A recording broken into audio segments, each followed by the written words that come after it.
We start with the cover page. Roger is just walking around, casually feeding a goddamn T-Rex like meat, like it's nothing. I guess it's just another day for the Pirate King. So we move on to the main event. We see Summers flying around like, what even is that? I don't care.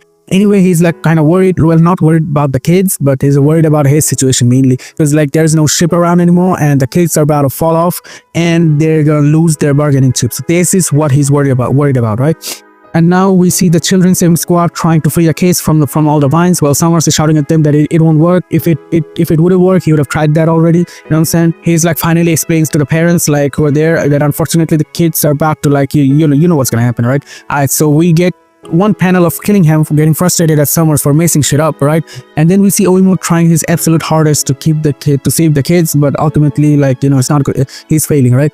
So now the children starts panicking as they're about to fall to the abyss, and we get little flashbacks, you know what I'm saying, with each of the kids, which is really sad, you know what I'm saying, when you think about it. And then we see Ripley sit in front of her son and hugging him, even though the spikes are going through her as she's bleeding everywhere. She decides to fall, with her own son. And then we see the other parents doing the same, which is really sad, you know what I'm saying? Anyway, and Summers, he's just laughing. He's just hysterically laughing at all of it, like just having a blast, because of course he is. So everyone falls, but something bouncy stopped them from falling all the way down. So at first it looked like an eye. I thought it was like Loki's eye that everyone fell down, like, you know what I'm saying? But apparently this was Luffy's like balloon type technique belly, so which he calls Gum Gum Rice Cracker Belly. So I think it's a Gear 5 technique.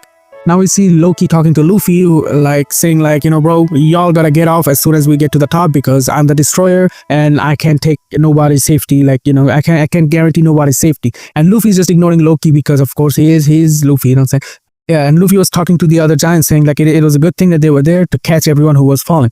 So now, yes, like the best scene ever. So now we see thunder cracking everywhere and the drums of liberation like starts echoing like everywhere, and Elder Yarul comments on the beat and says that the whole Elbaf is shaking, of course. And finally, we get an epic double page spread revealing Loki's full Zoan form, which I have on the screen, I think. I'm not gonna get into the design here since I need to keep this short. Anyway, so guys, so we see Luffy in Gear 5 laughing his absolute ass off because of course he is. When I say that the next chapter is gonna be absolutely fire and mind-blowing and epic, bro, I am not even joking. But unfortunately, we have to wait a little bit because it's break next week.